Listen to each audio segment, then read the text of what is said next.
porque el Plan de San Luis nunca habló de reparto de la tierra. Entonces, ¿de qué se quejaba Emiliano Zapata con relación a los postulados de Madero? No había de qué quejarse. Fue simplemente que en su desesperación creyó quedarse fuera porque en realidad pues todavía no se había repartido todo el hueso, perdón, todos los puestos.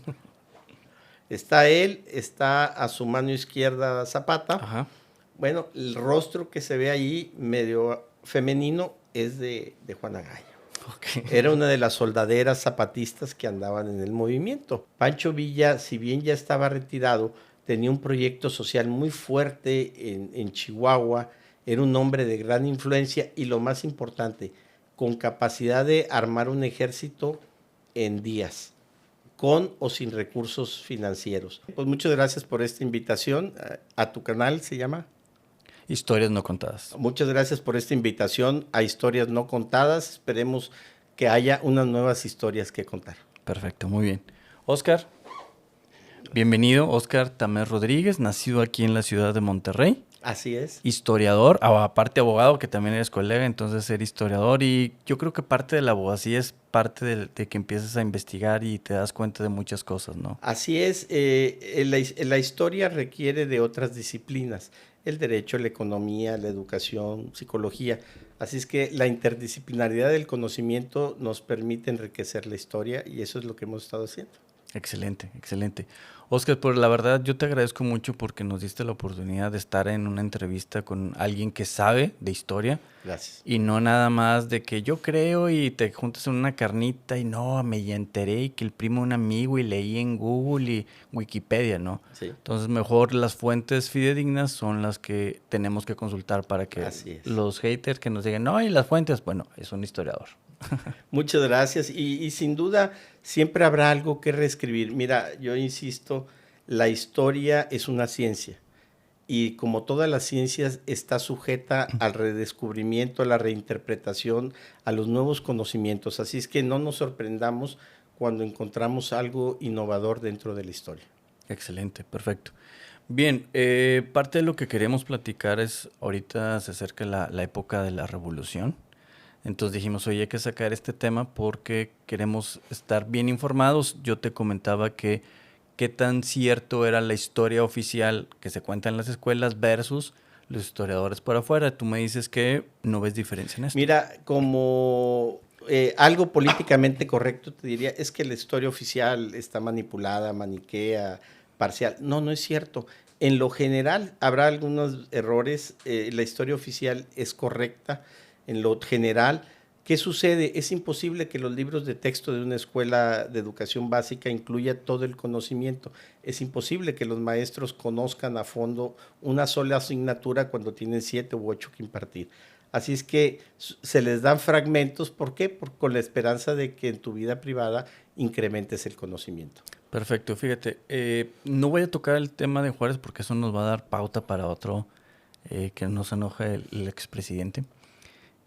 Pero por decir, la historia oficial, que es la que traemos de las escuelas, y por mi parte también cuando empezó lo del 2010, que empezó que los 200 años de la independencia, los 100 de la revolución, me empecé a leer varios libros, dentro de ellos uno que se llamaba Juárez, Héroe de Papel, y muchos libros, pero me interesó también la revolución y por eso queremos tocar temas de la revolución. Claro que sí.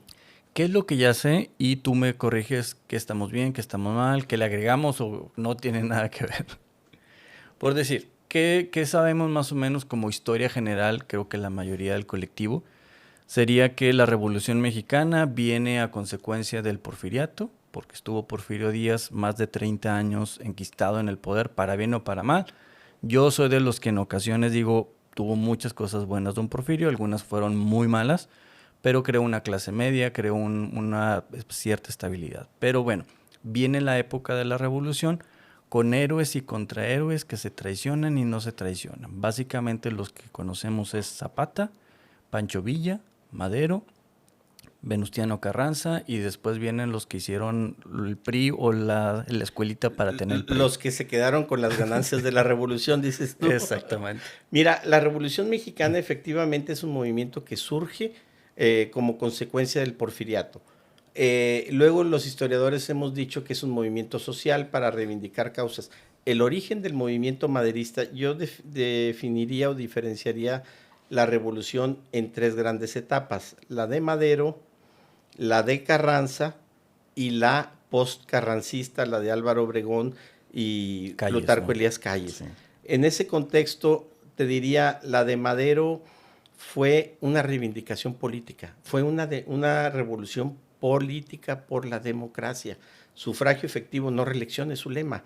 Es un movimiento para sacar del poder al dictador, un dictador enquistado, y yo te pondría de parangón rápidamente Juárez, un magnífico presidente que tuvo la fortuna de morirse en la presidencia oportunamente. Porfirio Díaz, un presidente que tuvo la desfortuna de no saberse retirar a tiempo. Si él incluso se hubiera retirado en la elección de 1910, perdiendo frente a Madero, a lo mejor una nueva visión de él se tendría, pero hubo que sacarlo, hubo que echarlo no a patadas, pero hubo que echarlo hasta del país, porque el personaje creía que sin él el mundo no giraba. Ese es el problema de cuando pierdes las dimensiones, y políticamente él perdió la dimensión en una revolución política. ¿Por qué digo que es política? Es muy simple. Revisemos el plan de San Luis, firmado con fecha del 5 de octubre de 1910, donde convocan a la Revolución Armada para el 20 de noviembre. Es un documento de tesis política y jurídica por completo. Primero, no se elaboró el 5 de octubre, no se firmó en San Luis, estaba en San Antonio ya Francisco y Madero, pero no lo podía fechar ni firmar con sede de San Antonio, porque entonces ¿cómo firmas un manifiesto de revolución nacional en el extranjero? Así es que es fechado el día que él escapa de la ciudad de San Luis, pasando por acá por Monterrey, seguramente comió cabrito, machacado con huevo y unas glorias. No es cierto, no es cierto eso, pero si hubiera Sí, tiempo yo claro. creo que lo hubiera hecho. Y el documento como tal convoca el 20 de noviembre. Él no desconocía al gobierno de Porfirio Díaz, desconocía al nuevo gobierno por entrar el 1 de diciembre. ¿Por qué el 20 de noviembre? Porque en 10 días más arrancaba el gobierno de Porfirio Díaz, el de la falsa elección, y en ese contexto él podía decirle al mundo entero: es contra la elección fraudulenta contra la que estamos peleando, no contra este régimen, y no alteraba las relaciones internacionales, ni económicas ni políticas, con el resto del mundo, sobre todo Estados Unidos, Inglaterra y los países que tenían intereses económicos en México. Ok, entonces en esta parte es cuando Madero dice, oye, ya basta, esto es ideología y es política. Es democracia, incluso Excelente. de ahí el apodo del apóstol de la democracia, porque si un defecto le he encontrado históricamente a Francisco y Madero es ser un convencido de la democracia. Debió haber sido un poco más firme, aunque luego se fuera a su rancho allá en Tabasco, pero debió haber sido un poquito más autoritario, porque el ser tan demócrata y tan convencido de las buenas intenciones de la gente es lo que lo llevó a su muerte. Era un demócrata convencido, tanto que convenció a Abraham González en Chihuahua, y de ahí a personajes como Pascual Orozco, como Pancho Villa, Doroteo Arango todavía en esa etapa, y tanto que Doroteo Arango, luego Pancho Villa, se quedan atrapados de la concepción democrática. Ahí les va, Pancho Villa era un demócrata, Wow, sí. era un convencido de los ideales demócratas de Madero, aún después de la muerte de Madero. Aun cuando, por decir, en los inicios de Pancho Villa, lo que sabemos de la historia o lo que sea de la historia es que era medio ladrón. La otra mitad sí era ladrón completo. Sí, o sea, es un personaje que en su adolescencia sí le tratan de abusar a la hermana, sí le mete un tiro al dueño de la hacienda y sí se lanza al monte. ¿Qué vas a aprender en el monte? A sobrevivir. Y si en ese sobrevivir te encuentras con una banda de salteadores, pues a lo que aprendes para sobrevivir, y no solo sobrevivir de alimento, sobrevivir en el mundo ríspido, con las milicias, con las fuerzas policíacas detrás de ti porque a quien le habías disparado era un poderoso. En ese contexto, el señor aprende y roban. Sí tenía esa cualidad robinhoodesca que le atribuyen, porque aún siendo salteador de lo que robaba, buscaba cómo llevarle a los familiares amolados algo de alimento o algo del dinero que se producía de los robos. Pero para cuando se da la revolución, él ya era un hombre estable, era un empresario, era un En la época de comerciante la revolución próspero. ya era comerciante. Para él se suma a la revolución no como bandolero, él se suma como un comerciante próspero, llamaríamos empresario. Tener 5 carnicerías, yo creo que ya era de empresario más que de un comerciante próspero, pero dejémoslo en comerciante. Él era propietario de carnicerías, de ahí que en lo personal evito el nombre de carnicero porque luego lo asocian con su parte de bandolero. Él era tablajero, él era un hombre reconocido en Chihuahua, por eso Abraham González lo suma al grupo de los primeros revolucionarios en el movimiento maderista. Y eso poco se dice, siempre nos quedamos con la versión de que si era asesino o era Robin Hood. ¿No? Él era un comerciante próspero que lo que quería era que le quitaran la orden de aprehensión que tenían en Durango, y si esa fue la promesa. Abraham González le promete a nombre de Madero: limpiamos tu expediente criminal porque en realidad también está plagado de injusticias, y a partir de ahí ya se quedaba como un hombre próspero. Ese era lo que le apostaba Pancho Villa al principio. Ok, eso no me lo sabía. Entonces, digo, porque al final de cuentas, a veces la historia nos los ponen como villanos o como superhéroes, pero en realidad pues era una persona como cualquier otra, defendió el honor de su hermana porque le iban a violar y pues le tiró un tiro a la persona porque pues era lo que tenía que hacer, sale huyendo ahí. Y en esta etapa esta no me la sabía, Oscar, que ya era comerciante cuando él entra a la revolución. Claro. Eso yo no lo sabía. Y hay que decirlo, porque ahí quienes nos escriban van a decir, sí, pero vendía ganado robado. Bueno, alguno que tenía sello ajeno al de él.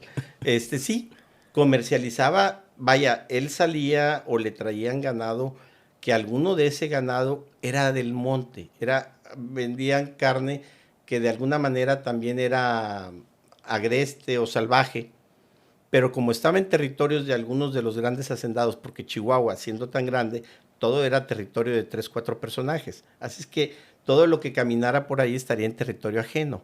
Okay. Y de ahí es parte de ese ganado. Sí, algunos eran robados, otros eran capturados de salvajismo y otros eran procesados legalmente. Hay que decir las cosas como son. No todo el ganado que comercializaba era legalmente adquirido, pero tampoco todo era adquirido en forma ilegal. Perfecto, entonces es para construir la historia que estamos hablando de Pancho Villa, Doroteo Arango. Entonces, viene después, me voy a brincar un poquito, pero ahorita quiero regresar para construir los personajes y que la gente vea de qué personajes fue hecha la revolución.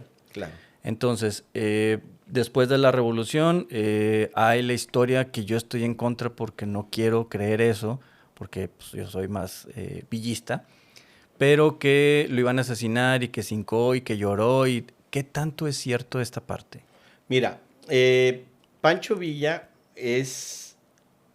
termina la etapa de la revolución en mayo de 1911, se va Porfirio Díaz, se acaba la guerra y él se licencia, es decir, se regresa a sus carnicerías de tablajero. Pascual Orozco se enoja porque esperaba parte del botín. A ver, entendémoslo de esta manera: todo el que entra a una guerra o espera un salario o espera parte del botín, y en todas las guerras y en todas las revoluciones el saqueo es presente. En este caso, Pascual Orozco esperaba un cargo militar, un cargo dentro del gobierno de Madero, y Madero le dijo a los dos: el primer gran error de Madero, si los vi, no me acuerdo. Tanto a Pancho Villa como a Pascual Orozco los exilia, los orilla, y no hay nada que lo haga cambiar de opinión. Error. Así es que Pascual Orozco, financiado por el Grupo Chihuahua, estos terratenientes que te digo, y algunos otros que se ven afectados porque eran favorecidos con el porfiriato, le financian el movimiento y se levantan armas en Chihuahua. Manda Madero a Victoriano Huerta, el primer general del ejército de la División del Norte, porque conoceremos a Pancho Villa como el jefe de la División del Norte. Antes de él, esa división se la encomiendan a Huerta, y Huerta no puede con Pascual Orozco. Así es que le manda un telegrama el presidente Madero a Pancho Villa diciéndole: acércate y ponte las órdenes de Huerta porque necesito que acabes con Pascual Orozco. Así lo hizo Pancho Villa, pero a él lo regresan al movimiento por no poder, lo cual para Victoriano Huerta fue una ofensa. Yo, un militar de carrera, yo, un personaje en ascenso, en creciente, y viene este robavacas a quitarme el puesto y a decir que él en un par de semanas acaba con Orozco, como lo hizo. En unas cuantas semanas acaba con el movimiento orozquista, y entonces, no gustándole la forma de ser de Huerta, dice: ¿sabes qué? Pues ahí nos vemos. Y primer incidente, Pascual Orozco roba un caballo que era de uno de los compadres y militares cercanos a Villa, y el otro va y lo recupera y lo va a fusilar. Entonces Pancho Villa levanta el arma y dice: a ver, tú ustedes que lo matan y yo aquí ustedes los mato. En ese momento le forman consejo de guerra a Pancho Villa. Efectivamente, si estás a los 30 años, siendo 34 más o menos que tendría, y te van a matar sin derecho a nada, después de haberles hecho el favor de ganarles la guerra, pues te atormentas, ¿no? Tanto así como que hincarse y llorar, no lo creo. Que suplicó, sí. ¿Quiénes lo salvan? Uno de los generales huertistas y Raúl Madero, si recuerdo el nombre, Raúl Madero, el hermano de Francisco y Madero, lo salvan llevándoselo arrestado a la Ciudad de México. Ese es el premio que el presidente le está otorgando al hombre que lo hizo presidente, al hombre que le quita al disidente de encima. Pues creo que eso es lo que tendríamos que ver de ese pasaje, ¿eh? Excelente, porque yo no sabía lo que estabas comentando tú y me quedaba con esta historia, pero no sabía qué tanto era cierto, ¿no? Ahorita nos dices que sí suplicó, pero no hay evidencia al menos que se hincó y lloró, o sea, como le intentar ver que prácticamente era una Magdalena ahí, ¿no? Sí, no, los villistas dirían el imposible, los antivillistas dirían: no solo se hincó, le besó los pies a Huerta. Digo, porque es de esos personajes. Él, al igual que Juárez, son de los personajes que si tú en un auditorio das una conferencia, dices a mano derecha del centro los que lo quieren y a mano izquierda los que no lo quieren, y vas a llenar el auditorio, ¿eh? Ok, bien, entonces más o menos ya generamos la parte de historia de lo que es Doroteo Arango, mejor conocido como Pancho Villa. Y luego nos vamos al sur con Emiliano Zapata. A Morelos, al estado de Morelos. Ok. Es que luego hablamos del sur e imaginamos que el sector de influencia de Zapata fue todo el sur del país, y pues los que conocemos un poquito del mapa estaba enorme. No, su influencia era básicamente Morelos, con un poquito en el Estado de México, en Puebla, en las orillas, pero su concentración fue el estado de Morelos. Emiliano Zapata es un personaje que era caporal, llamémosle clase media del área campesina, y que era parte de otro grupo de morelenses que lo que estaban eran inconformes con el régimen. De alguna manera van y dicen que se suman al movimiento de Madero. Pablo, el maestro, era profesor Pablo Escalante, Pablo, ahorita trato de recordar el apellido, viene al norte a entrevistarse con Madero y regresa el 19 de marzo, por ahí regresa al estado de Morelos y le dice: sí, ya me entrevisté, y Madero dice que lo apoyemos y que luego habrá para nosotros también recompensas. No hay evidencia de que se haya podido entrevistar, incluso por las ubicaciones en que estaba Madero y demás, es difícil que se haya dado tal entrevista. Así es que es probable que él la haya construido. Lo matan en una emboscada en esos mismos días y queda acéfalo el grupo. Es ahí donde asume el liderazgo Emiliano Zapata. Pero en este interescuadras del que estamos hablando, marzo, abril, el presidente Porfirio Díaz renuncia a la presidencia el 25 de mayo de 1911. Así es que no había transcurrido ni un mes. De hecho, no había guerra, no había participado en combate revolucionario.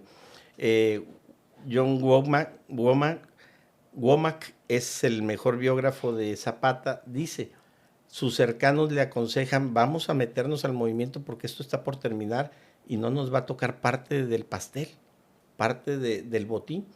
Así es que es cuando se da la toma de Cuautla, el 19 de mayo de 1911. Se da la toma de Cuautla y la revolución se acaba el 25 de mayo. Es decir, si lo vemos de esta manera, su participación revolucionaria fue de una semana. Esta parte no me la sabía. Sí, entonces, y a partir de ahí, Madero va y, no se conocían, va y se conocen, es padrino en la boda de Zapata y demás, y le dice, sí, sí va a haber un premio para ti. ¿Con qué se hubiera conformado en ese momento Emiliano Zapata? Digamos, ser el director, si lo pusiéramos en términos actuales, el director de la Procuraduría del Estado de Morelos. Eso era lo que le habían ofrecido y con lo que él había aceptado. ¿Qué sucede? Volvemos a los errores de Madero. Segundo error. En lugar de haber asumido la presidencia en ese momento y ponerle control al país, su visión demócrata lo lleva a dejar a Francisco León de la Barra como presidente interino para él lanzarse en campaña política por la presidencia. No, eso no se hace. No era tiempo para la democracia. Francisco León de la Barra hace un desasosiego, era de los más radicales porfiristas. Así es que destruye todo lo que Madero había estado construyendo, incluyo entre eso, manda a Victoriano Huerta y hace un matadero de gente por allá y cancela ese convenio o ese acuerdo que había hecho Madero con Zapata. Zapata se enoja, mandan a Felipe Ángeles, concilia, tranquiliza, aquello se calma y todo vuelve a la normalidad, prometiéndole que una vez que se sentara Madero en la presidencia, las cosas cambiarían para él. Esa es la etapa de la revolución maderista de Emiliano Zapata, es decir, perdón, porque yo sé que los zapatistas son muchos, pero Emiliano Zapata no participó en la revolución maderista, no fue maderista, no en el sentido de haber influido en lo que fue el movimiento armado maderista. Ok, esto no lo sabía tampoco. Entonces, solo estuvo una semana prácticamente lo que estuvo ahí. Así es. Y bueno, hay esta parte de que Madero ya triunfa la revolución, llega Madero ya como presidente y llega después Zapata y le dice, señor Madero, vengo en la repartición de tierras. Es que volvemos, cuando entiendes los procesos dices, pues, ¿dónde está la ideología? Madero se lanza en campaña, evidentemente era el hombre poderoso, habla con León de la Barra, bájale tantito, pero insisto, le generan un destrozo. Él asume la presidencia el 6 de noviembre de 1911. 6 de noviembre. Para el 22 de noviembre, que han pasado 18 días, una cosa así, se lanza el plan de Ayala, Emiliano Zapata. A ver, si en la actualidad no podríamos calificar a un presidente en 18 días, en ese tiempo era imposible con los adjetivos a los que se refirió de él Zapata. Zapata le manda un telegrama diciéndole, señor presidente, felicidades, hoy 6 de noviembre, es usted el gran hombre, el triunfador de la revolución, el prócer. Vaya, se desviven elogios. Y 18 días después, el 22 de noviembre, lanza el plan de Ayala. ¿Qué es el plan de Ayala? Léanlo, búsquenlo en Google. Es una copia del plan de San Luis. Así empieza la exposición de motivos. Hacemos nuestro el plan de San Luis y le cambian un par de cosas nada más, porque el plan de San Luis nunca habló de reparto de la tierra. Entonces, ¿de qué se quejaba Emiliano Zapata con relación a los postulados de Madero? No había de qué quejarse. Fue simplemente que en su desesperación creyó quedarse fuera porque en realidad pues todavía no se había repartido todo el hueso, perdón, todos los puestos. Así es que ese es Emiliano Zapata que va a romper con Madero. ¿Esta reunión fue personal? Es lo que yo tengo entendido de La de historia. agosto, claro que sí. Cuando ya Madero, ya siendo presidente, ya No. estando ahí. No, la reunión en agosto era candidato a presidente, cuando Ok. se entrevistan, se conocen, le ofrece el cargo y incluso, te digo, es padrino de bodas de Emiliano Zapata. Apadrina la boda. Entonces, había una relación cordial, sí hay un ofrecimiento, sí después de ese ofrecimiento no se concreta, viene Felipe Ángeles, calma las cosas y seguramente entre el calmar es deja que se siente y habrá algo para ti. Sin embargo, pues creo que se desesperó Emiliano Zapata sin tener merecimientos de guerra, por llamarlo de esta manera, se desespera demasiado rápido y rompe con él, incluso nombra como caudillo del movimiento en el plan de Ayala a Pascual Orozco, aquel que se había levantado en Chihuahua y lo nombra el verdadero héroe de la revolución. Ese es Emiliano Zapata en esa primera etapa. Lamento destruir un poco de corazones zapatistas, pero ahí está la historia Ahí como está la tal. historia. Entonces, ok, cuando rompe, Madero ya era presidente, todavía no era presidente. Ya era presidente, Ya era tenía presidente. 18 días de ser Ok. presidente. A los 18 rompe, dice la historia o lo que yo he leído, que incluso llegó a Palacio Nacional y casi hubo balazos y todo eso. ¿Eso es cierto o no? No tengo el dato no lo tengo como tal, Ujú. no lo tengo referenciado como tal. Se da el movimiento de rompimiento y se levanta en armas, digamos, apadrinando a Pascual Orozco, a quien, hasta donde tengo la información, tampoco conocía físicamente. Pascual estaba en el norte, en Chihuahua, levantándose en contra de Madero y se suma al movimiento orozquista Emiliano Zapata. Entonces se repliega, por así decirlo, Zapata. Así es. En el norte todavía estaba Pancho Villa, ni siquiera se conocían físicamente, No. no hay evidencia de esto. No.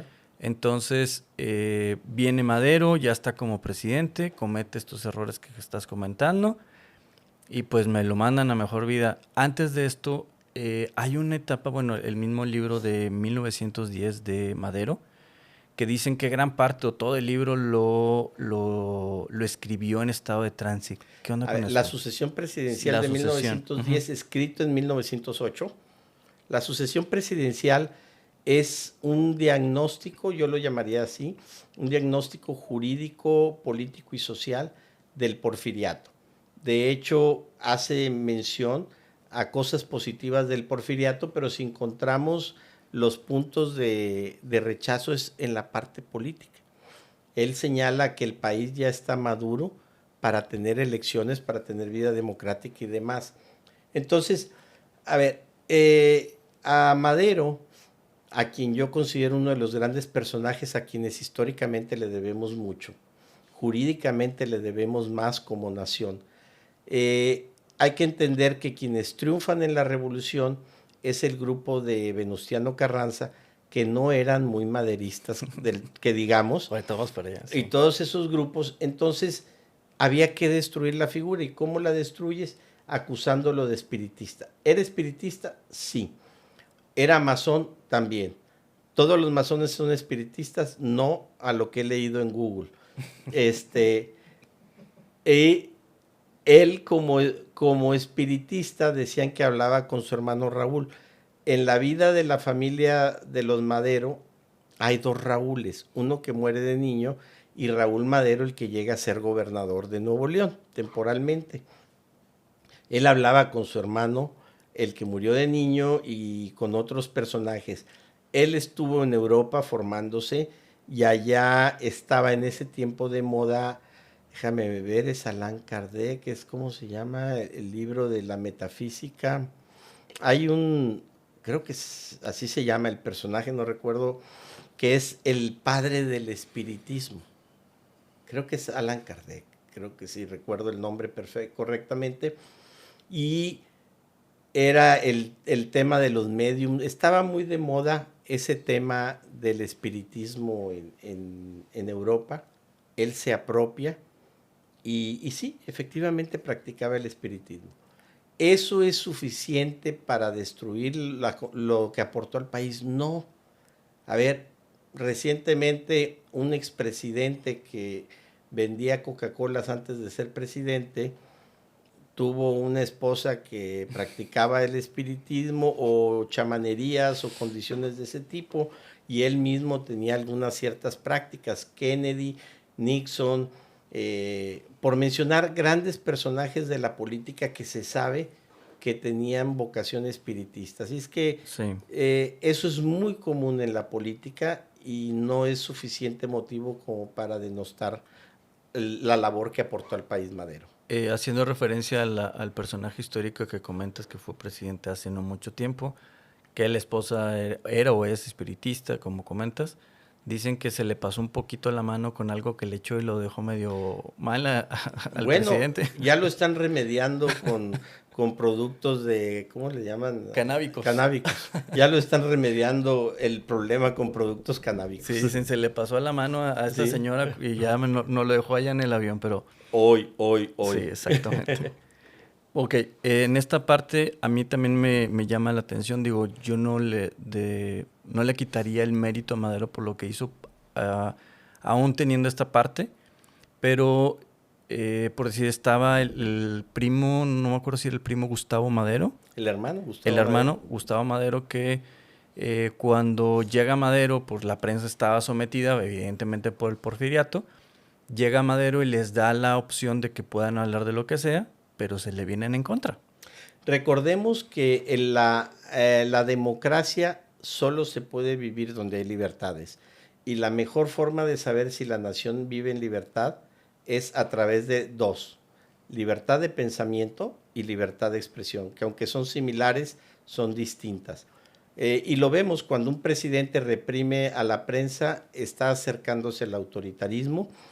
Así es que Porfirio Díaz era un autoritario, él y todos los presidentes que repriman a la prensa. De tal suerte que Madero, en esa vocación excesivamente democrática, abre de más la puerta, y un día sí y otro también la prensa lo empieza a golpear.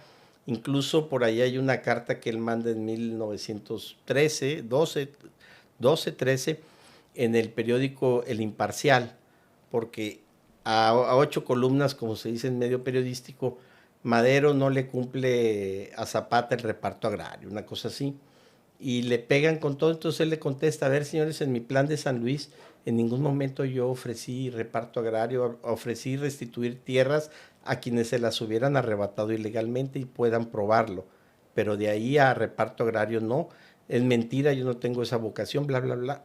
Es decir, tiene que entrar en conflicto con los medios que le pegan un día sí y otro también. Habría un día que analizar el papel de la prensa en esa etapa histórica, de hecho en todas las grandes etapas históricas, en la independencia, en la reforma, en la revolución, y el papel que jugaron, porque son trascendentes para los resultados del movimiento. Hay un documento que digo, ya tiene tiempo que lo leí, por eso no lo recuerdo y lo voy a parafrasear. Me dices más o menos si esto es verdad o no. A lo mejor el libro que leí me engañó. Donde viene esta etapa de Madero que se levanta, la prensa se le echa encima y Gustavo Madero dice: oye, les quitó el bozal y ustedes están levantando en contra, porque había caricaturas de Madero como trance espiritista, y Gustavo le dice: oigan, les están mordiendo la mano de los que les quitó el bozal. ¿Esto es cierto? Sí. Wow. Sí, sí. Madero, mira, el hombre pragmático, el hombre de grandes decisiones, digamos, el operador político era Gustavo Madero, tanto que podemos decir que él murió peor que el mismo Francisco y Madero. Era el verdadero hombre de la vida política. Francisco y Madero era más el idealista, el soñador, el otro era pragmático, operativo. Tanto que Gustavo Madero, te digo, en la decena trágica, que yo digo que son más de 10 días, que empieza el 9 de febrero y termina el 22 de febrero de 1913 con la muerte de Pino Suárez y Madero, aquí donde está el arco de la Independencia. Ese es el cruce de calles, pero no fue ahí.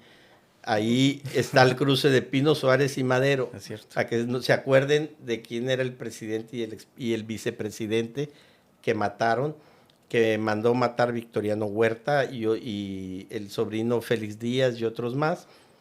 Él Un día o dos antes, él muere el 22, el 19, el 20 por ahí, es asesinado sin que él ya se enterara.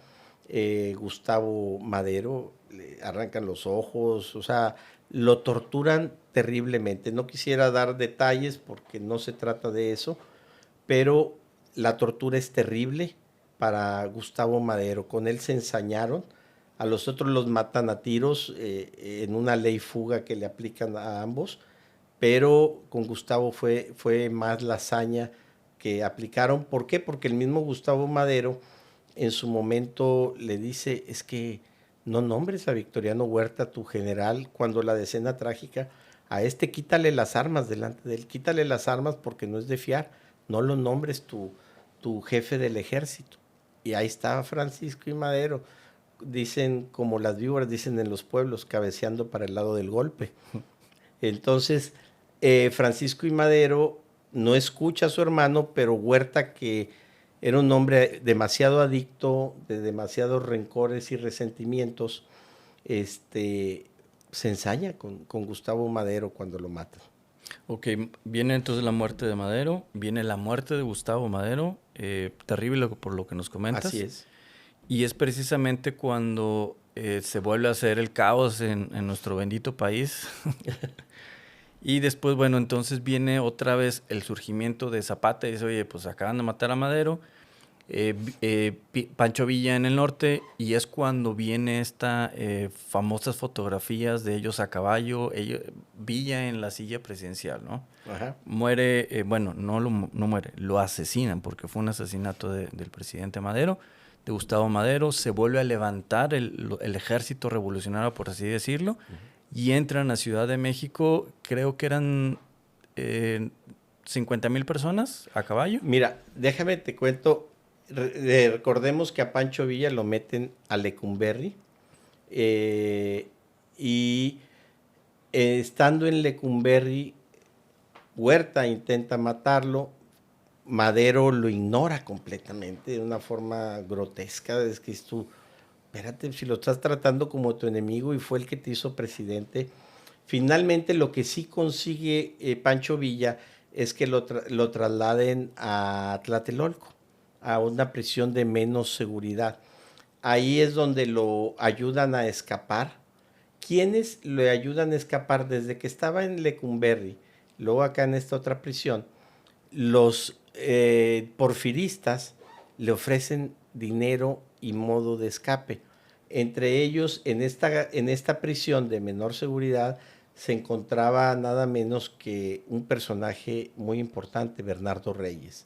Se encontraba preso ahí y junto a Manuel Mondragón, junto a Félix Díaz, junto a otros personajes, fraguan de alguna manera el escape de Pancho Villa.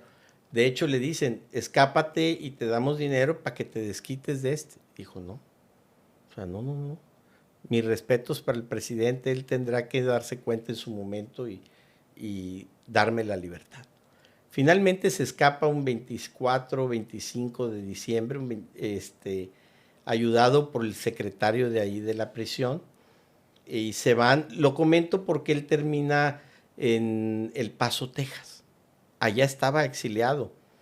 Le escribe una carta el 9 de enero, si recuerdo bien, de 1913, a Abraham González. Dice, entréguesela al presidente, lo van a matar, está en una conspiración en contra de él y él está indefenso en manos de los traidores. Por favor, dígale que me permita regresar para salvarle la vida. Obviamente, para cuando todo esto sucede, ya no había mucho que hacer. Toda la escena trágica se da el 9 de febrero.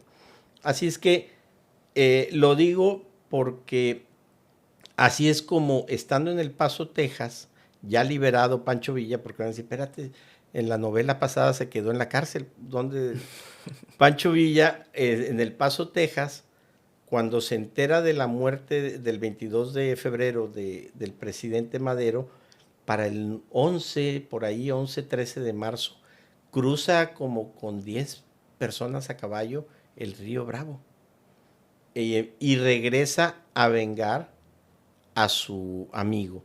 Y seguramente, esto no lo dicen los libros de historia, pero también de pasadita, a desquitarse de lo que Victoriano Huerta le debía, ¿verdad? Porque el que se sienta en la silla presidencial es nada menos que Victoriano Huerta. Por otra parte, en esos mismos días de marzo, eh, el gobernador de Coahuila, Venustiano Carranza, se reúne en la Hacienda Guadalupe y lanza el plan de Guadalupe en el que dice, desconocemos al presidente y vamos a restituir, una vez que lo saquemos de la silla presidencial, me quedo como jefe del ejército constitucionalista y convocamos elecciones. En ese proceso él se levanta en armas, Villa empieza a avanzar, a medida que está avanzando por El Paso, Texas, Chihuahua, va creciendo su grupo, va ganando guerras, poblaciones y creciendo el grupo, y le manda a Venustiano Carranza sumarse al movimiento, lo mismo que invita a Zapata. Es decir, ahí es donde se conforma el equipo de revolucionarios, digamos, todos trabajando para una misma causa.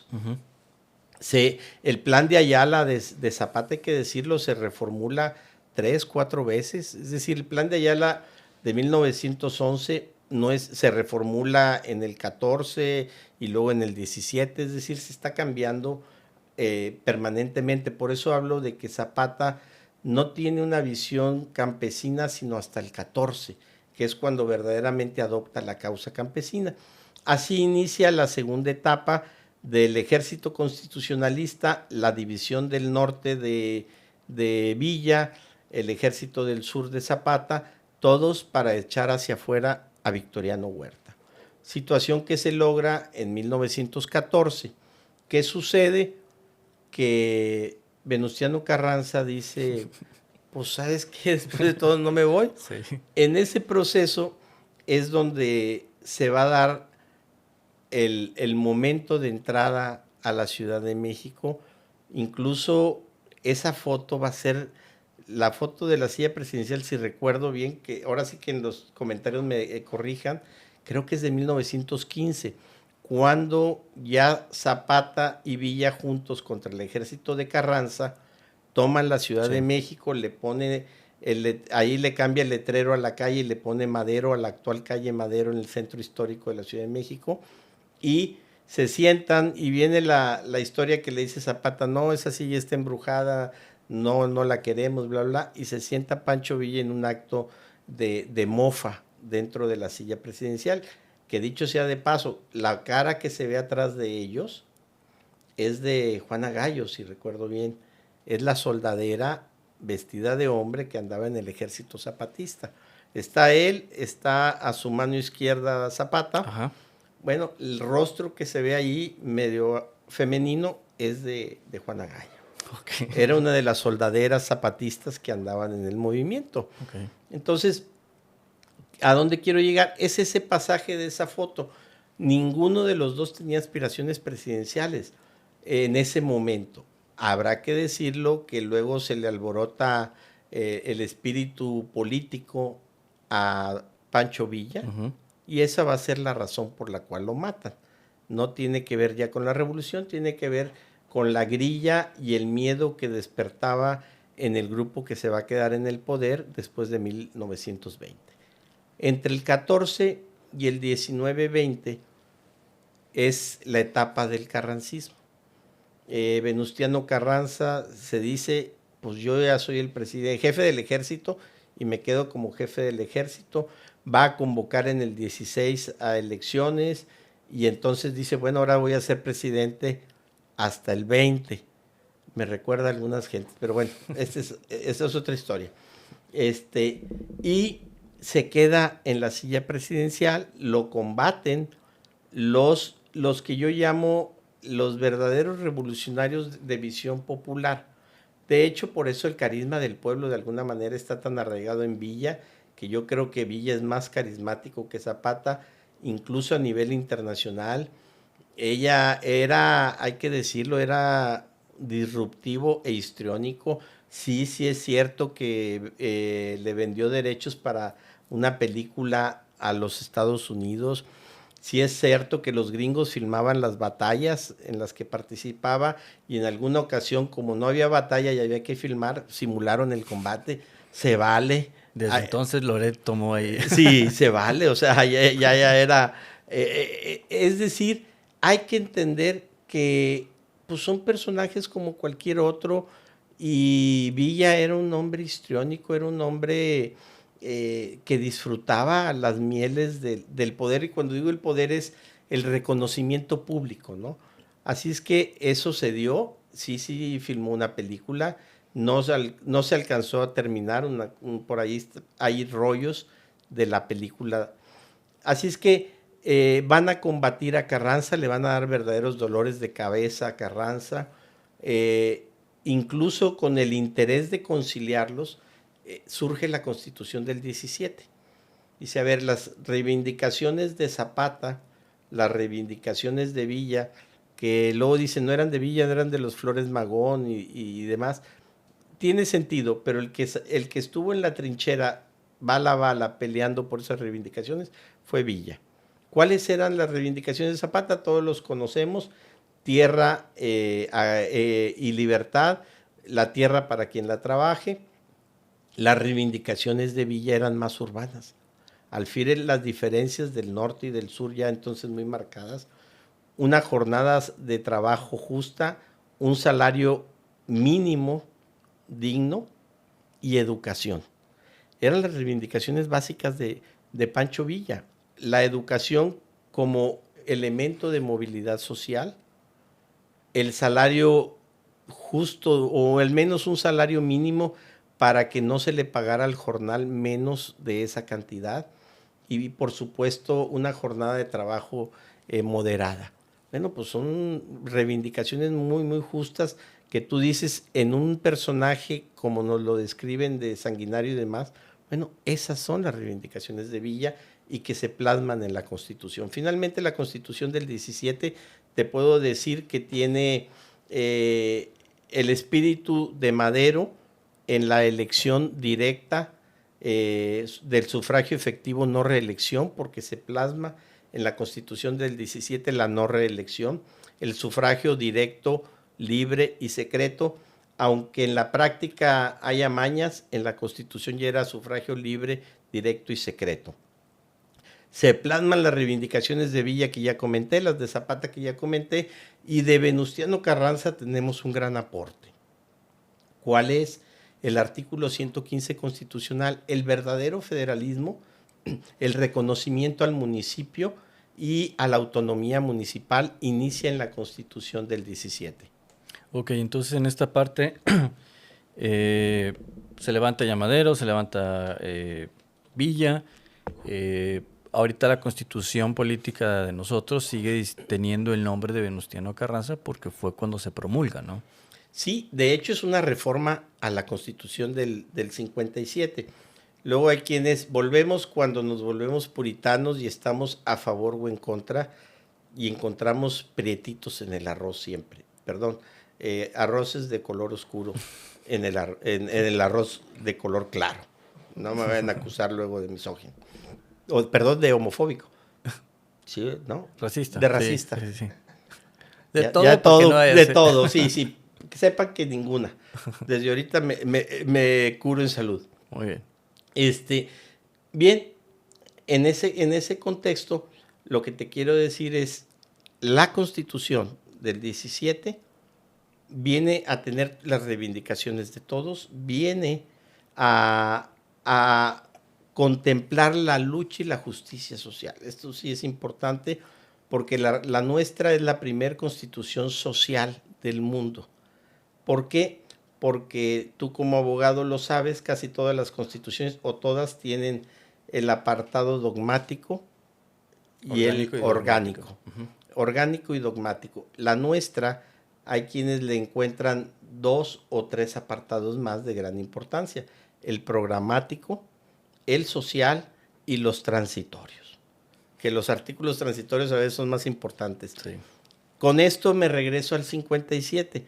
La Constitución de 1857 establece en el artículo 128, ahí búsquenlo en Google y me corrigen si me equivoco, pero en el 128 constitucional del 57 dice, esta constitución nunca será depuesta, palabras más, palabras menos, en caso de guerra o de que por alguna condición social se pierda su vigencia, al regresar a la paz regresa a tener vigencia.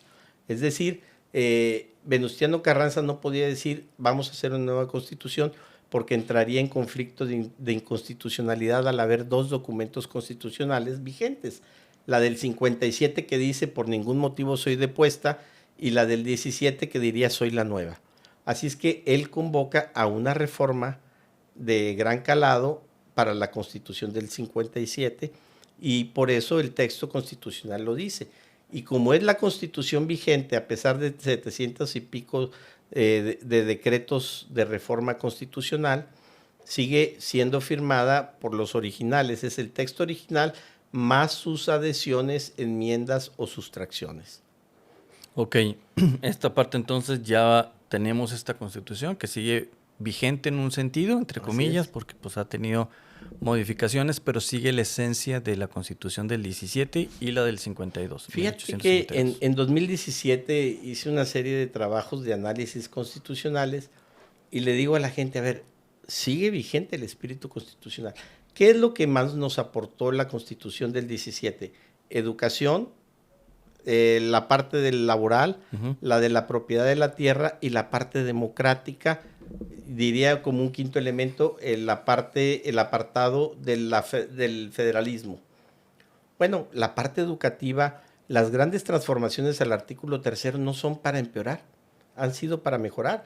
El texto del artículo 3 del 17 es un parrafito y muy escueto. Lees el actual texto y digo, crecimos y mejoramos para bien. Tú lees el artículo 6 y 7 constitucional, el 7 creo que es el que no se había reformado hasta hace unos años, pero de la libertad de expresión y de pensamiento que nos garantizaba la Constitución del 17 a lo que hoy tenemos, hemos avanzado. Es decir, son cambios para bien. Si nos vamos a la Ley Federal del Trabajo, yo ahí es donde tengo algunas dudas, que en los últimos años no todos los cambios fueron para bien. Creo que ahí en algunos aspectos tuvimos retroceso. En la propiedad de la tierra creo que avanzamos. No sé si estas últimas reformas del 2024 vayan a ser retroceso o no, habrá que calificarlas en su momento, pero las anteriores reformas fueron en beneficio de la propiedad de la tierra, las reformas del federalismo también, las reformas a la democracia en términos generales hasta la del 14, salvo la reelección con la cual yo no comparto, todo lo demás ha sido positivo en materia de democracia. Así es que lo digo en una defensa al constitucionalismo, porque yo mismo te menciono, lleva 720 y tantas, 730 decretos de reforma en los cuales son más de 1000 reformas a la Constitución entre esos decretos, y dirías, pues ya esto ya no es lo mismo. El espíritu social de la Constitución sigue siendo el mismo. Así es que en defensa de la Constitución todavía tenemos un texto medio parchado, con algunos benditas y algunos curitas, pero todavía funcional. Perfecto, y es esta parte que nos damos cuenta que nuestra historia es parte evidentemente de lo que somos, porque hay héroes, antihéroes, y entre ellos mismos se traicionan, y después de esta parte, cuando ya Venustiano hace la Constitución, se promulga, ¿por qué sale Madero? ¿Qué pasa con Venustiano? Bueno, recordemos que el poder tiene un problema, enamora y embelece. Dicen por ahí los políticos que a los listos los atonteja y a los tontos los enloquece. Así es que a los tontejos los enloquece. Esa es la política, embelece. ¿Qué sucede con Venustiano Carranza? Quiso ejercer el poder de una manera unipersonal, traiciona a los revolucionarios, a la División del Norte, traiciona al Ejército del Sur y se amarra con el ejército del noroeste, con el grupo Sonora. Entendamos Álvaro Obregón, Plutarco Elías Calles, y luego por ahí tenemos al que todo el mundo adora, Lázaro Cárdenas, que inicia con Villa, luego se pasa a Obregón y luego a Calles, y ahí anda. Hoy dirían los políticos chapulineando. Quién sabe si así haya sido. Pero lo cierto es que él en la revolución no fue un hombre de tallas mayores, fue un hombre de talla menor.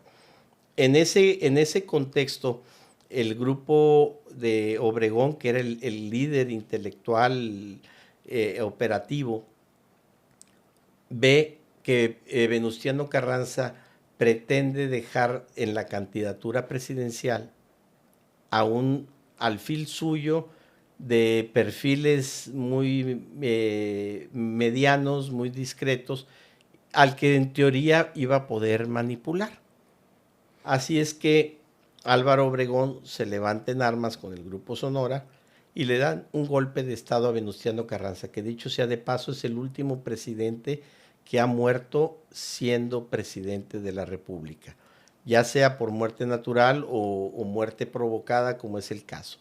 Sale de la Ciudad de México perseguido, ya sin el control de los ejércitos, Venustiano Carranza, y lo van guiando por la Sierra de Puebla. Ahí en la Sierra de Puebla, el 30 de mayo, espero no equivocar, 30 de mayo de 1919, de 1920, es asesinado. El 30 de mayo de 1920. Para esto, ¿qué sucede con la revolución? Zapata había sido muerto en una emboscada, y no le llamo asesinado como la historia lo maneja, muerto en una emboscada por Pablo González, el nuevo leonés. Pablo González es el estratega, Jesús Guajardo la parte operativa, y ya para entonces el Ejército del Sur desmembrado, que ya dicho sea de paso ya no tenía fuerza. Los miembros del Ejército del Sur, Gildardo Magaña y otros, se unen a Álvaro Obregón, y quedaba Villa, que al morir Zapata, al caer Carranza, también depone las armas. Es decir, ya el movimiento de los caudillos, de los guerrilleros de la revolución, ya estaba en descenso, en disminución. Muere Carranza asesinado en Tlaxcalaltongo, en la Sierra de Puebla, camino hacia Veracruz, y luego quieren versificar su muerte, ¿no?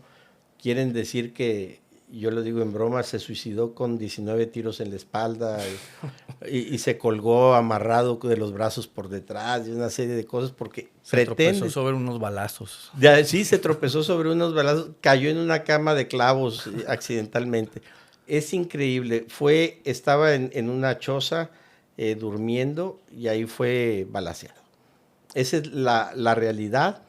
Traía tiros por la espalda, por los costados, por todos lados, pero intentan versificar, esto es cierto, diciendo que había sido un suicidio, y obviamente se levantan la euforia hasta que admiten que fue un homicidio, que no se sabe quién. Lo cierto es que premian a los que lo llevaron a cabo. Queda Adolfo de la Huerta del Grupo Sonora en la presidencia en interinato, y es ante quien cede las armas Pancho Villa. Llega a la presidencia en el 20 Álvaro Obregón, va a durar los 4 años de su periodo, y yo lo he señalado, la parte armada revolucionaria termina en el 20 con la muerte de Venustiano Carranza. Hay quienes dicen, no, la revolución no terminó, no, que si terminó hasta el 34, que sí. Lo cierto es que la lucha armada generalizada con caudillos de impacto nacional termina con la muerte de Venustiano Carranza, y entra una etapa de gobernanza, de conciliación con Álvaro Obregón. Ahí con él encontraremos al nuevo leonés Antonio Villarreal, que va a participar en el reparto agrario. Volvemos, ahí es donde se construye la imagen del zapatismo. Le dan fuerza al grupo zapatista, le dan todo el juego. ¿Por qué? Porque había que denostar la imagen del contendiente político. había que acabar con la imagen del opositor político que podía hacerle sombra. Me refiero a Pablo González. Y ahí es cuando se construye la versión del asesino, no del estratega, que son, el acto es el mismo, pero las condiciones son distintas. De tal suerte que llega Álvaro Obregón, luego se reforma la Constitución, volvemos, eso de que nuestra Constitución sea rígida, pero flexible a la vez, se reforma para que pueda reelegirse dejando pasar un periodo. Y él impone a su amigo, compadre y compañero, el profesor Plutarco Elías Calles. Plutarco Elías Calles, quien será el verdadero maquiavélico del sistema político mexicano, llega a la presidencia del 24 al 28 y es cuando vuelve a entrar en elecciones Obregón, como que Calles no estuvo muy de acuerdo y es cuando asesinan a Álvaro Obregón en un banquete, en un festejo. Eh, la cotidianidad de la historia que dice, ¿quién mató a Zapata? Cállese la boca. ¿Quién mató a Villa? Porque en este pasaje que he estado contando omití mencionar que en el 23 mataron a Villa. ¿Quién mató a Carranza en el 20? Cállese la boca. ¿Quién mató a Villa en el 23? Cállese la boca. ¿Quién mató a Obregón? Cállese la boca. Ok. Entonces, por eso lo menciono como el verdadero maquiavélico. Muere Obregón, ya estamos hablando de la etapa post-revolucionaria, la etapa en donde México entra en la ruta de las instituciones. De acuerdo. Se va el maximato y demás. Regresando un poquito a esto, ¿por qué matan a Pancho Villa? Porque el reportero del Universal va y lo entrevista con permiso de la presidencia, porque estaban muy preocupados para saber para qué lado se iba a inclinar Pancho Villa. Pancho Villa, si bien ya estaba retirado, tenía un proyecto social muy fuerte en Chihuahua, era un hombre de gran influencia y lo más importante, con capacidad de armar un ejército en días, con o sin recursos financieros. Así es que estamos hablando del 23, junio, julio del 23 que lo matan, y la entrevista se va a dar a finales del 22, si recuerdo bien ahorita a bote pronto las fechas, y le pregunta, dijo, ¿y usted qué opina para la presidencia de la República? Dijo, no, dijo, ¿quién le gusta? ¿El señor Calles o quién? Dijo, no, no, esos no, dijo, son muy radicales, yo preferiría a alguien más moderado como Fito. Adolfo de la Huerta. Él se había hecho clic con Adolfo de la Huerta. Entonces yo preferiría a alguien como Fito. Recordemos que Adolfo de la Huerta ya se había vuelto disidente del grupo Sonora. Dice, ¿y usted? No, a mí la política no. Pero bueno, usted lo mencionan para Durango. Bueno, a lo mejor me lanzo de candidato a gobernador, que al cabo se las gano de todas, todas. Así es que enojados los terratenientes de la zona, incómodos los políticos que veían un peligro en él, se hace una mafia y termina dándose un complot, lo que sería un crimen de Estado en el homicidio de Pancho Villa.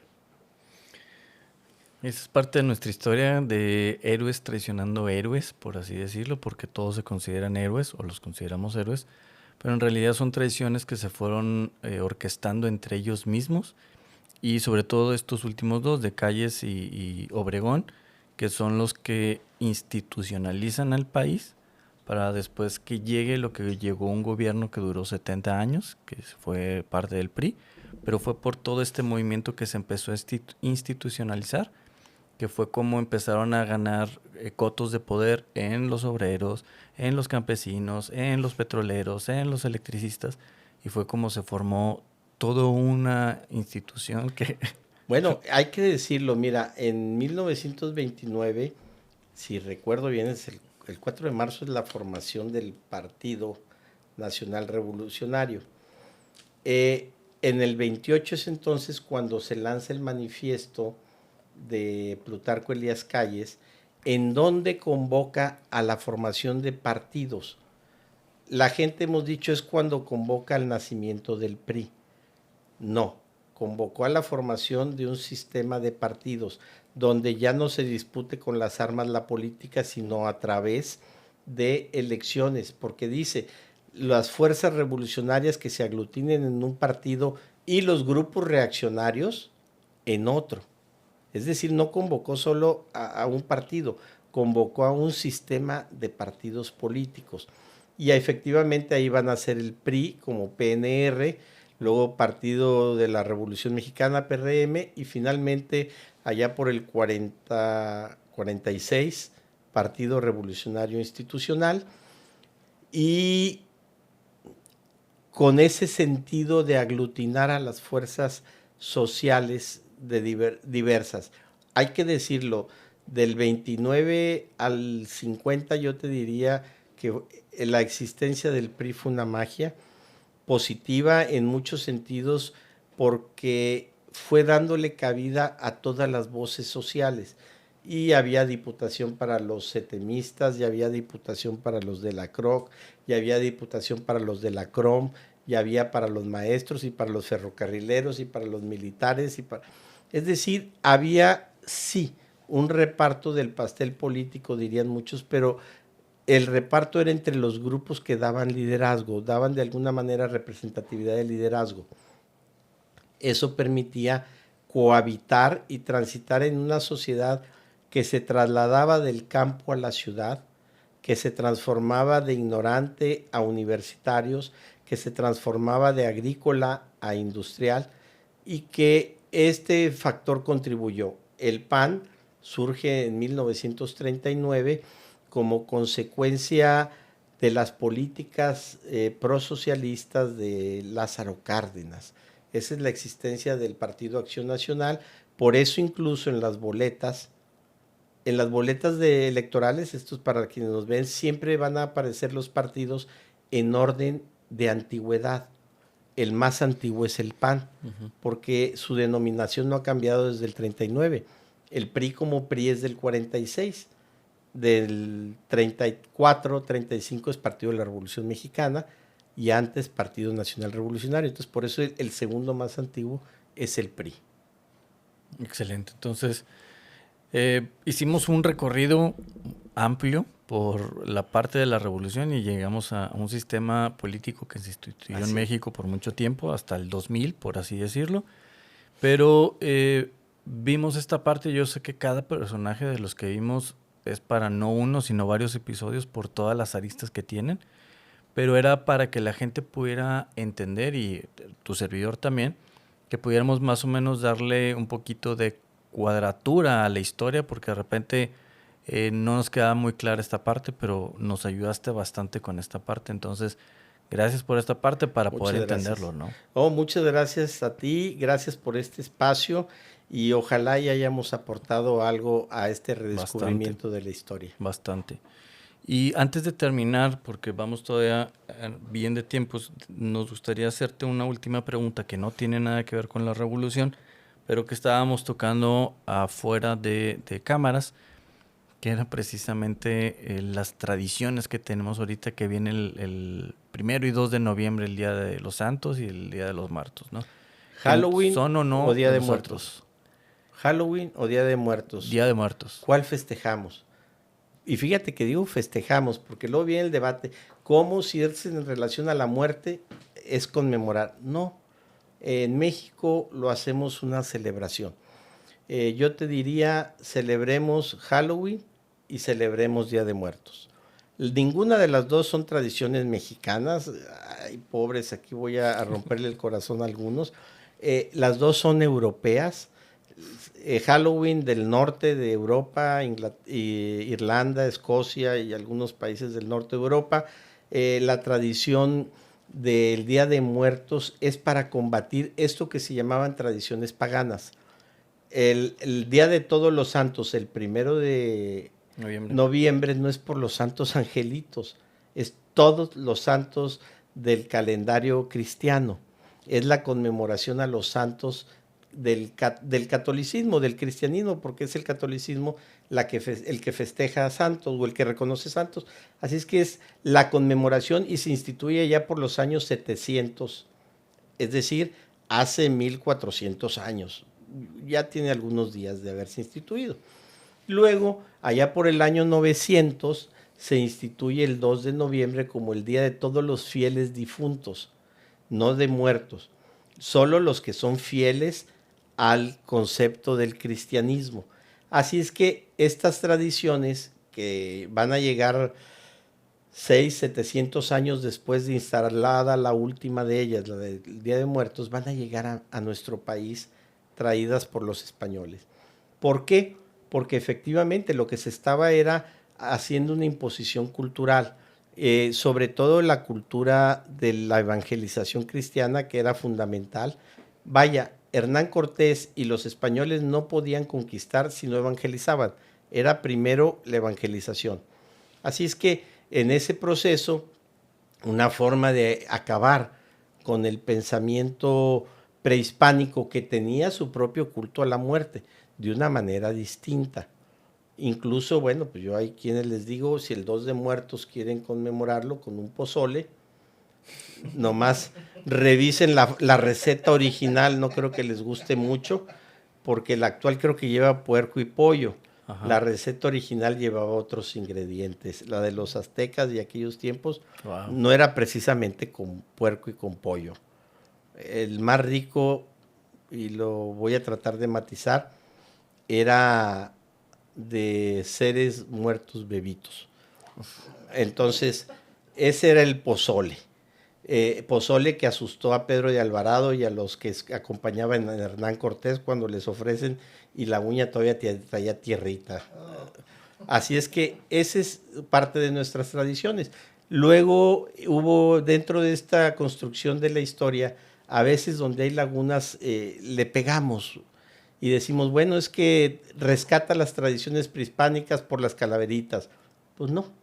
Y que rescata por la cruz, que le da orientación a los norte, sur, oriente, oeste. No, no es cierto, es la cruz cristiana católica. Y así sucesivamente, ¿no? Es una tradición que se tropicaliza, evidentemente. Sí. ¿Por qué? Porque a la hora de poner los altares vas a usar los elementos de la tierra en que te encuentras. Así es que vas a usar elementos, la flor, pues la de cempasúchil, que es de por aquí, porque en Europa era otro tipo de flores, la cruz con elementos de por aquí, pero ¿qué es lo que se sigue utilizando en los altares como elementos indispensables? La figura del santo o la cruz o la virgen en el primer escalón, inciensos, mirras, como elementos aromáticos, elementos de divinidad, que no tiene que ver con misticismo, porque recordemos que son de lo que los reyes no vagos, los reyes magos le llevan al niño Dios al nacer, según dice la tradición. En el suelo se va a construir con acerrín, con flores, una cruz, y se colocan imágenes religiosas. El resto lleva imágenes, aspectos alusivos al personaje a quienes le estamos dedicando el altar. Así es que si se lo dedicamos a alguien que se dedica a la construcción, pues veremos herramientas de construcción.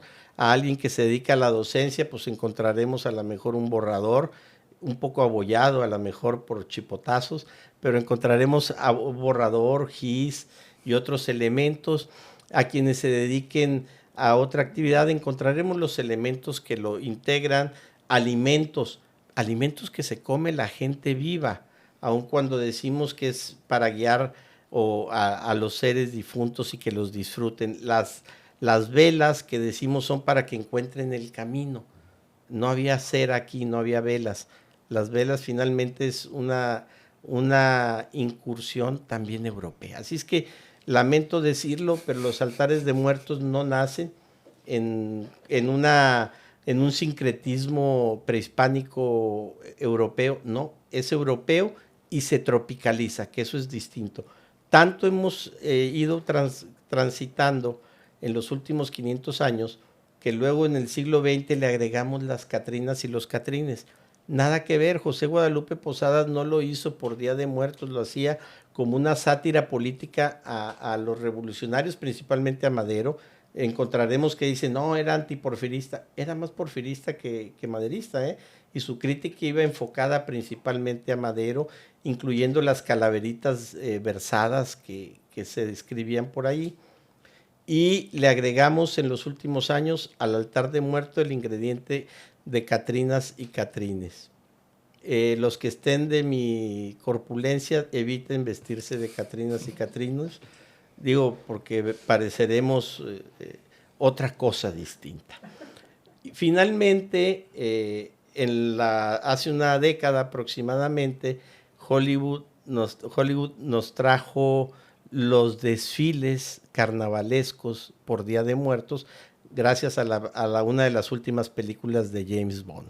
Así es que hoy celebramos, conmemoramos o recordamos la tradición de Día de Muertos con altares, con catrinas y catrines, que las catrinas no eran otra cosa, el origen de la catrina era los pobres que querían parecer ricos, que se estaban vistiendo con ropas elegantes para poder ser diferentes, algo que a la fecha sigue funcionando. Y ahora estos desfiles, basados fundamentalmente en calaveras, catrines, catrinos y demás, pero que es una forma distinta de conmemorar Día de Muertos. Yo en lo personal digo, Hollywood nos trajo las versiones satánicas de Halloween y nos trajo los desfiles de Día de Muertos. Así es que si logramos inculcar a los niños sobre todo, que es donde más se disfrutan estos festejos, un espíritu de convivencia, de armonía y de demás, creo que podemos celebrar ambas festividades. Yo prefiero el dulce que las travesuras. Perfecto, entonces parte de las historias no contadas, Oscar, es esta parte porque muchos dicen, oye, es que son muy tradiciones nuestras y tienen cientos de años, milenios desde la época de las pirámides y nada más alejado de la realidad. Nada más alejado de la realidad, sí tiene cientos, tiene 500 años que llegó aproximadamente con nosotros, un poquito menos de los 500 años, con nosotros al continente, porque al norte del país llegó en los años 90 en una forma de alejar el Halloween de las escuelas. ¿Por qué? Porque nuestros infantes iban el día del Halloween, el 31 de octubre era fiesta, como decir la fiesta del Día del Niño, la de Navidad. En las escuelas los niños iban disfrazados. Así es que como una forma de alejar esta tradición que decíamos que era extranjera, la otra no, la del Día de Muertos no es extranjera, es europea. Como una forma de alejar una tradición extranjera, trajimos al norte del país los altares de muertos, tan tropicalizados que pues nosotros no tenemos una tradición como tal de muertos. Yo creo que en el noreste es más fácil encontrar un fara en un panteón que un altar de muertos en un hogar tradicionalmente norestense. Excelente, entonces en esta parte es para que la gente, el llamado, la invitación es que no es nada más lo que te dicen, sino cuando ya te metes a estudiar un libro, te metes a estudiar historia, para eso están incluso instituciones donde hay historiadores como tú. Así es. Para que puedas ir quitando estas telarañas que nos hemos creado o nos han creado, pero al final de cuentas la educación es la que rompe esto. Así es, y bueno, pues, ¿por qué no? Pongan adorno en su casa con algún fantasmita o qué sé yo, y pongan su altar de muertos en una mesita. Mira, la variedad de altares de muertos es mucha, de 7, de 5, de 3 niveles y hasta de un nivel. Pongan su altar y que sirva como una buena excusa para recordar a nuestros fieles difuntos. Con un Pancho Villa. Con un Pancho Villa o alguna otra marca. Y si no eran fieles, pues sí son difuntos. Exactamente. Oscar, pues bueno, te agradezco infinitamente porque nos diste la oportunidad de aclarar varias dudas, porque realmente yo tenía un poquito ahí los cables cruzados, pero ya me diste muy buena orientación. Y quiero pedirte en dónde te podrían seguir la gente que tenga alguna duda, que tenga algún comentario sí. o simplemente que te quiera seguir. Con mucho gusto. En las redes sociales, antes Twitter, X, Instagram, Oscar Tamés RDZ. En Facebook, la página Estudios Políticos o Política e Historia. Igual van a encontrar Oscar Tamés en Facebook, ahí nos podemos seguir. Es pública mi página, no tengo nada secreto, así es que no tengo nada privado. Ahí me pueden contactar, me mandan mensajes y con gusto atiendo la duda que pudiera haber surgido. Y si no la contesto, al menos la agrando. Y sí responde porque a mí me respondió. De hecho, ahorita está aquí por eso, porque yo le escribí y le pedí ayuda. Y aquí está. Entonces, te agradezco de verdad porque nos ayudas a ampliarnos y la educación es la que nos ayuda a romper moldes que no nos sirven para nada. Y un pueblo educado es un pueblo que sabe votar y que elige bien. Entonces, eso es lo que queremos. Bueno, pues a la orden. Muchas gracias por esta invitación. Esperemos haber contribuido un poco. Bastante. Y muy, muy agradecido por este espacio. Perfecto. Entonces, no es una despedida. Yo creo que si nos das oportunidad en algún tiempo, te volvemos a invitar con temas puntuales que nos vayan a surgir de dudas y con temas puntuales para conocer un poquito más de México, del norte de la República, y te agradecemos esta parte de la historia. Muchas gracias a ti. Al contrario. Oscar, de nuevo, mil gracias. Mil gracias. Hasta luego. Bueno, quiero cerrar entonces, siempre me estoy cerrando últimamente con una bendición. Entonces quiero bendecir tu vida, quiero Gracias. que Dios pueda tocar tu vida, todo lo que hagas, todo lo que emprendas pueda ser prosperado, que bendiga a tu familia, tus negocios, tus finanzas y que sigas llevando más luz a través de la historia para aquella gente que no conocemos tanto, que tu voz sea portadora y que pueda abrir caminos para que la gente siga conociendo de dónde venimos, en dónde estamos y hacia dónde podemos encarrilarnos. Entonces, Dios bendiga tu vida enormemente. Gracias por tu tiempo. Que Dios te conceda mucho tiempo más para que nos sigas educando a través de la historia. Gracias, y que así sea. Amén. Pues bien, ustedes saben que Dios es bueno y Dios siempre provee. Gracias por escucharnos, por vernos, por compartir, por darle like. Cualquier cosa estamos en contacto. Gracias a todos. A Orlando García, que está ahí en los controles. Gracias por estar siempre presente también, amigo. Y nos estamos viendo en un próximo capítulo. Gracias. Claro que sí. Hasta luego. Hasta luego. Gracias. Listo.